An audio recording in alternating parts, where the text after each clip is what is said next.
Good morning po. Good morning. Good morning. Welcome to DPWH Sorsogon 2nd District Engineering Office, Payawin, Gubat, Sorsogon. Scheduled for today's pre-bid conference is 25FL0061 Rainwater Collector System at Barcelona Central School, Barcelona, Juban High School, Juban, Irosin Central School, Irosin, Namo Elementary School, Bulan, Antipolo Elementary School, Bulan, Jamorawon Elementary School, Bulan, and San Jose Elementary School, Calomagon, Bulan, Sorsogon. So today is April 16, 2025, and present here are the following: Levi Pura Jr., back Chairman; Dave Clint B. Almilla, back Vice Chairman; Erwin S. Encinares, back Member; Chloe F. Valeros, back Member; Grace E. Perez, Planning Representative; Nathaniel B. Alegre, back Secretariat; Dian E. Albay, IT Representative; and Glenn L. Inicio, back Secretariat. Mr. Chair, meron na po tayong quorum and wala po tayong representative from contractor. Since we already have a quorum, this pre-bid conference is now called for.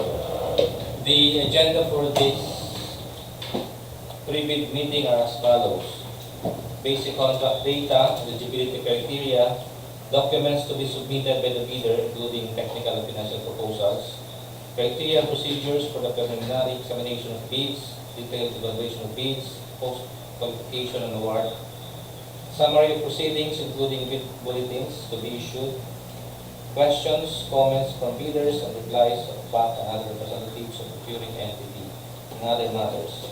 To discuss the basic contract data is Engineer Grace Perez. For basic contract data, with contract ID 25FL0061, with contract name Rainwater Collector System at Barcelona Central School, Barcelona, Juban High School, Juban, Irosin Central School, Irosin, Namo Elementary School, Bulan, Antipolo Elementary School, Bulan, Jamorawon Elementary School, Bulan, and San Jose Elementary School, Calomagon, Bulan, Sorsogon. With contact location, Barcelona CS, Barcelona, Juban HS, Juban, Irosin CS, Irosin, Namo ES, Bulan, Antipolo ES, Bulan, Jamorawon ES, Bulan, and San Jose ES, Calomagon, Bulan, Sorsogon. Approved budget for the contract is 2,605,499.98 pesos.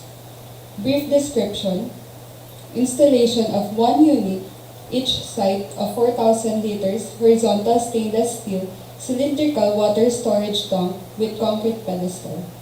Source of fund is GAA FY 2025. Contract duration is 69 calendar days. Cost of bidding documents is 5,000 pesos. Submission of bids is scheduled on April 30, 2025 until 10 a.m. Opening of bids is scheduled immediately after closing receipt of bids. Major category of work is WSL1. Here are the sample of bill of quantities and bid data sheet, which can be downloaded from DPWH website or the PhilJob website. Minimum manpower requirement for project manager, minimum years of similar and related experience is 2 years, project engineer 2 years, materials engineer 1 year, general construction foreman 1 year, safety health officer 1 year, for skilled worker and laborer and 8. Minimum equipment requirement: dump truck all models 1 unit, backhoe 1 unit, plate compactor 1 unit, concrete vibrator 1 unit, bar cutter 1 unit, bar bender 1 unit, 1 bagger mixer 1 unit, boom truck 1 unit. Here's the sample of special conditions of contract. Again, this can be downloaded from the PhilJob's website or the DPWH website. Plans and the specification for rainwater collector system at Barcelona Central School, Barcelona, Sorsogon. Shown to us is the perspective, the front view and side view, and the foundation plan of the project. Next is the plans and the specification for rainwater collector system at Juban High School, Juban, Sorsogon. Shown is the perspective, front view, side view, and the foundation plan. Next is the rainwater collector system at Irosin Central School, Irosin Sorsogon. Again, the perspective, front view, side view, and foundation plan of the project. Next is the rainwater collector system at Namo ES, Bulan, Sorsogon. Shown is the perspective, the front view, side view, and the foundation plan of the project. Next is the rainwater collector system at Antipolo ES, Bulan, Sorsogon. Again, the perspective, front view, side view, and the foundation plan of the project. Next is the rainwater collector system at Jamorawon ES, Bulan, Sorsogon. The perspective, front view, side view, and the foundation plan of the project. And lastly, San Jose ES, Calomagon, Bulan, Sorsogon. Shown is the perspective, front view, side view, and the foundation plan of the project.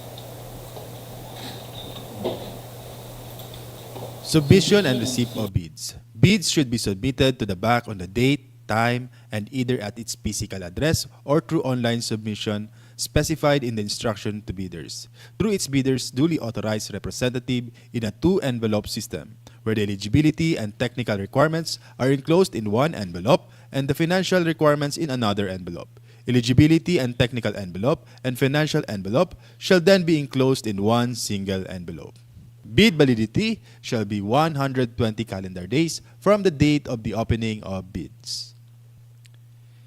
Each bidder shall submit one copy of the first and second components of its bid.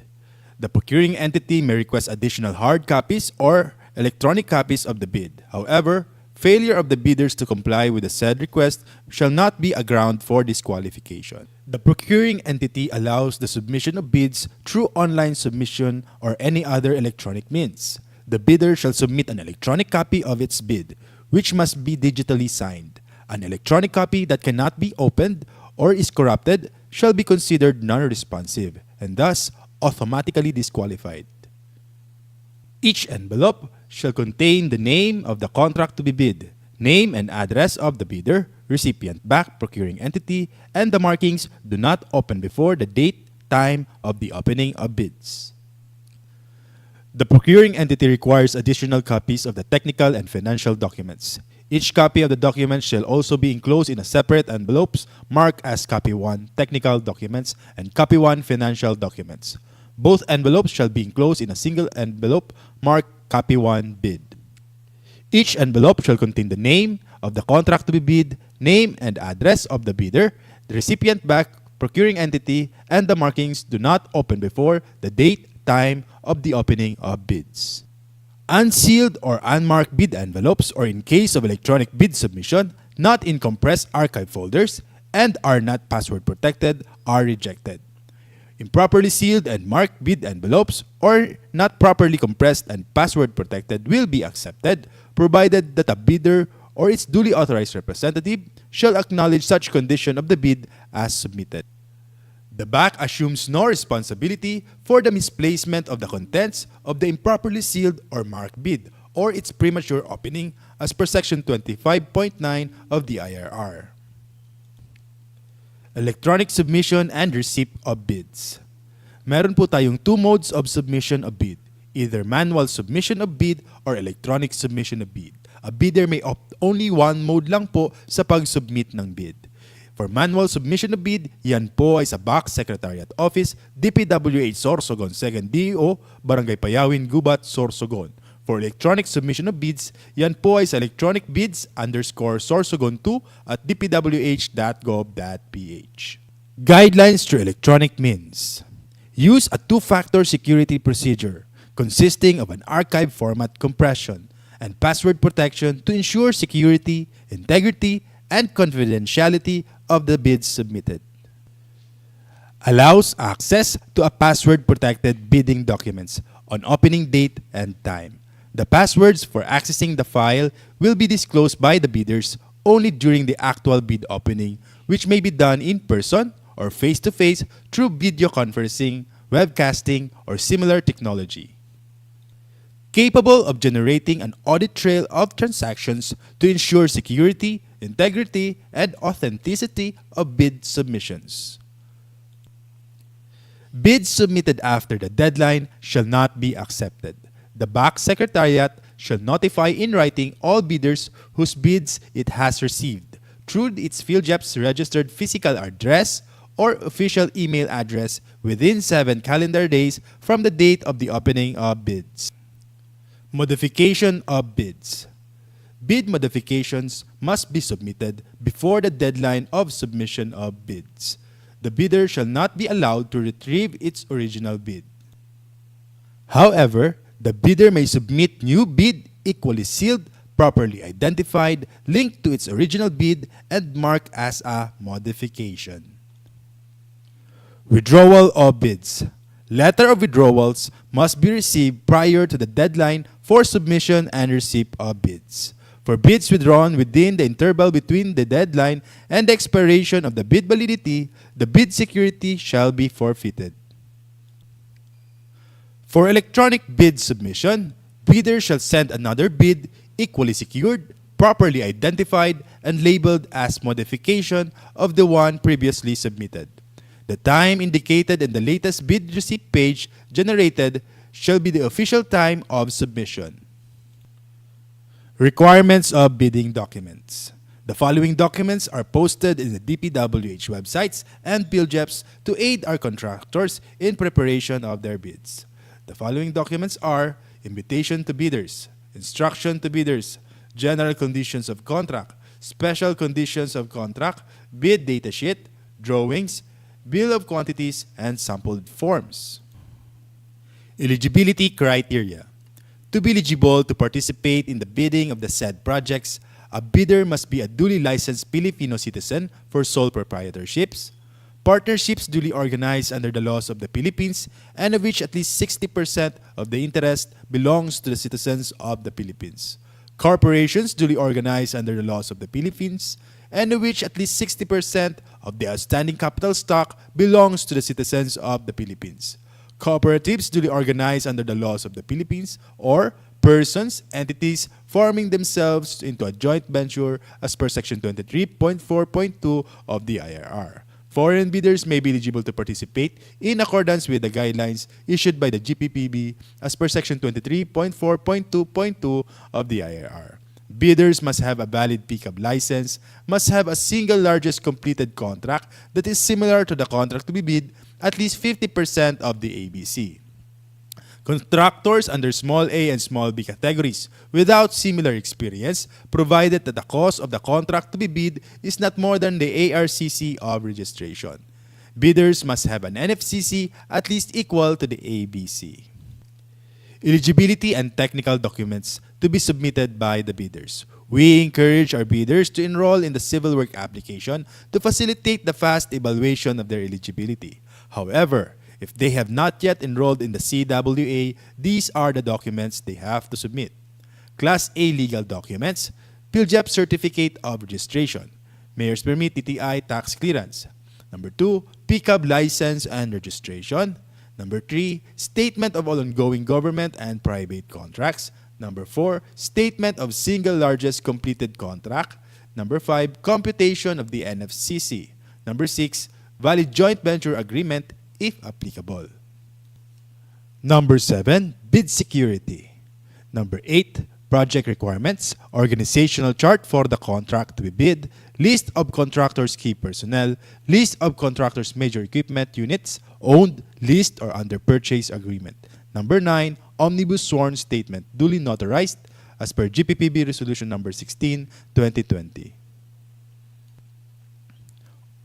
Eligibility requirements. All bidders shall upload and maintain in PhilJEPs a current and updated file of the following Class A eligibility documents under Section 23.1 and 24.1 of the IRR.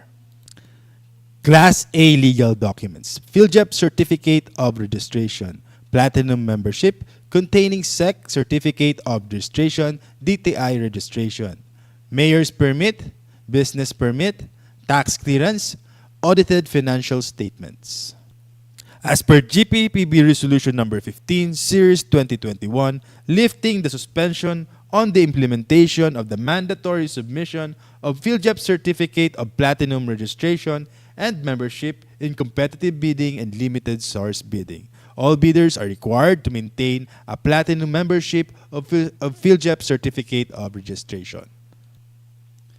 Class A Technical Documents. Statement of all ongoing contracts. Statement of single largest completed contract.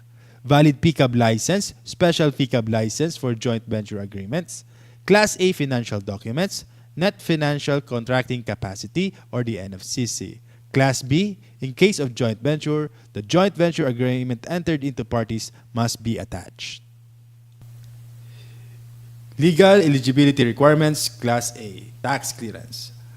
As per Executive Order 398, Series of 2005, submission of BIR receipt for renewal of tax clearance will not suffice in lieu of a valid tax clearance requirement, since substitution is not allowed under Section 34.2 of the IRR. Submission of provisionary tax clearance issued by the BIR for bidding purposes is not acceptable form of tax clearance, as per GPPB Resolution Number 1, Series of 2014. Recently expired mayor's permit, business permit, shall be accepted together with the official receipt as proof that the bidder has applied for renewal within the period prescribed by the LGU. However, the renewed permit shall be submitted as post-qualification requirement in accordance with Section 34.2 of the IRR. Statement of all ongoing government and private contracts. Statement of the bidder of all ongoing government and private contracts, including contracts awarded but not yet started, if any, whether similar or not similar in nature and complexity to the contract to be bid. The statement shall include all information required in the bidding documents. Statement of single largest completed contract. The single largest completed contract completed should be similar to the contract to be bid or has the same major categories of work. The single largest completed contract's value should be at least 50% of the ABC to be bid, upon adjustment of current prices using the PSA Consumer Price Indices. Contractors under small a and small b categories without similar experience on the contract may participate if the cost of the contract to be bid is not more than the ARCC of registration. The statement of single largest completed contract shall be supported by the owner's certificate of final acceptance, issued by the project owner other than the contractor, or a final rating of at least satisfactory in the constructor's performance evaluation system. In case of contracts with the private sector, an equivalent document shall be submitted. Philippine Contractors Accreditation Board PCAB License. Bidders must have a valid PCAB license or a special PCAB license for joint ventures. PCAB license should indicate the registration for the type and cost of the contract to be bid. Should be valid at the time of the deadline for the submission and opening of bids. Bid security. Bidders have the option to choose their preferred form of bid security. Only one form of bid security is required to be submitted. For cash or manager's check, bank draft, bank guarantee, or irrevocable letter of credit, 2%. For surety bond, callable upon demand, 5%, or you can use bid securing declaration. Please be guided of the GPPB Resolution Number 16, 2020 sa format ng bid securing declaration. Bid security in the form of bid securing declaration. Please be guided of the revised provision and revised penalties of the bid securing declaration as a form of bid security as per GPPB Resolution Number 16, 2020. Omnibus Sworn Statement. Revised Omnibus Sworn Statement as per GPPB Resolution Number 16 should include the following clauses. Any omission of the said clauses shall be grounds for disqualifications. The clauses should include the non-inclusion in the blacklist, authenticity of documents, verification authority, signatories authority, disclosure of relations, responsibilities of bidders, labor laws and standards, non-payment any commission, amount, fee, or any form of consideration in relation to any procurement project or activity. In case of advance payment was made or given, failure to perform or deliver any of the obligations and undertakings in the contract shall be sufficient grounds to constitute criminal liability. Second envelope, financial proposal. The second envelope shall contain bid form, summary of bid prices in the bill of quantities, detailed estimates including a summary sheet indicating the unit prices of materials, labor, and equipment, cash flow by quarter, month, and payment schedule, other documents required in the bidding documents. Please be guided of the GPPB Resolution Number 16, 2020 for the bid form. Detailed evaluation of bids. Unless the instruction to bidders specifically allows partial bids, those not providing all the required items shall be considered non-responsive. Placing no price is considered non-responsive. Specifying a zero or dash means it is offered for free.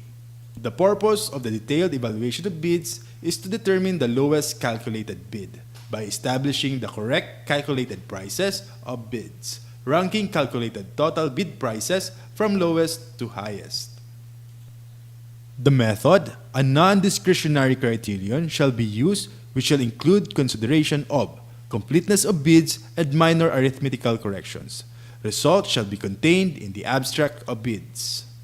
For the detailed evaluation of bid, in case of discrepancies between bid prices in figures and bid price in words, the bid price in words shall prevail. Total price per item versus the unit price for the item times the quantity, the unit price for the item times the quantity shall prevail. The stated total price versus the actual sum of prices of component items, the actual sum of prices of component items shall prevail. Unit cost in the detailed estimate versus the unit cost in the bill of quantities. The unit cost in the bill of quantities shall prevail. Reminders to all the bidders of our no-contact rule, prohibition of communication with bidders from bid evaluation until award of contract. For post-qualification, the purpose is to determine whether the lowest calculated bid complies and is responsive to all requirements and conditions as specified in the bidding documents, to be the lowest calculated responsive bid. The method, a non-discretionary pass or fail criterion, which shall be used to verify, validate, and ascertain all statements and documents by the lowest calculated bid. Other matters. In compliance with Department Order Number 28, Series of 2024, three-strike policy in the procurement of infrastructure, goods, and consulting services. Bidders are reminded of the classification of offenses that triggers the three-strike policy and exemptions. 1. Withdrawal from the bidding process, submission of a non-participation letter, or failure to submit a bid after purchasing the bid documents. 2. Submission of late bids without valid reasons, as determined by the bank. 3. Submission of patently insufficient bid, A. During eligibility screening and or shortlisting, B. During bid evaluation, C. During post-qualification. Enforcement of penalties. If a bidder commits any of the three major offenses, acts listed above 3 times within a year, and if these 3 offenses are of similar or identical nature, it will trigger the enforcement of administrative penalty, suspension from participating in all DPWH procurement activities and entering into contract with any DPWH procuring entity, blacklisting of the suspended bidder 1 year. Bidder will also face bid security forfeiture and must comply with the enforcement of the bid securing declarations condition. If a bidder commits another set of 3 similar offenses or more than 2 sets of 3 similar offenses instances where more than 6 offenses occur within the said 1-year time frame, bidder may be subjected in an increased penalty resulting in blacklisting for a period of 2 years. The effective duration for the penalty of either 1 or 2 years, as applicable, will be clearly stipulated in the blacklisting order, with the provision that the duration of the blacklisting shall not exceed a maximum period of 2 years, commencing on the date The blacklisting order is approved and issued by the Secretary. Due process and implementation. The BAC and its technical working group will meticulously verify the monthly consolidated strike report or its updated version at each stage of the procurement process. In line with the department's commitment to its quality objective of providing quality, safe, and environment-friendly public infrastructure facilities aimed at improving the life of every Filipino, Department Order 110 Series 2024, implementation of the ISO 9001-2015 certification requirement for large A, medium B, and medium A contractors in the procurement of infrastructure projects of the department is in effect. Bidders classified under pickup size range for large A with ARCC more than 300 million but less than 450 million, the effectivity of the said requirement will be on January 1, 2025. For medium B, more than 150 million but less than 300 million, the effectivity will be on July 1, 2025. And for medium A, with more than 30 million but less than 150 million, the effectivity will be on January 1, 2026. Department Order 118 Series of 2024. Guidelines on the accreditation and assignment of contractors and consultants project engineers. Assigning only qualified and competent project engineers of the contractors and consultants in the implementation of DPWH projects shall be observed. Bidders are reminded of the following classification and limits of assignment. Project Engineer 2, 10 contracts located within the same province for simultaneous assignment, each costing more than 150 M. Project Engineer 1, 11 contracts located within the same province for simultaneous assignment, each costing 100 M to 150 M. Provisional Project Engineer, 10 contracts located within the same province, simultaneous assignment, each costing less than 100 M. Guidelines on the implementation of early procurement activities, EPA.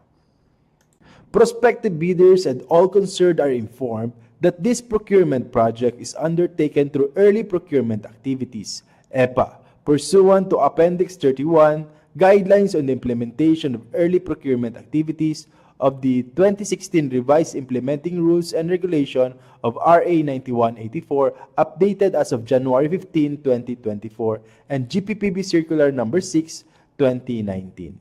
Due process and implementation.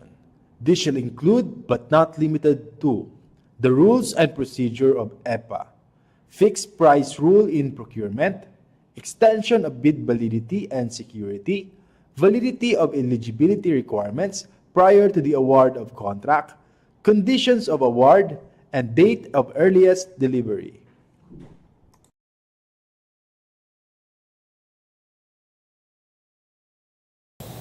Wala na akong tanong.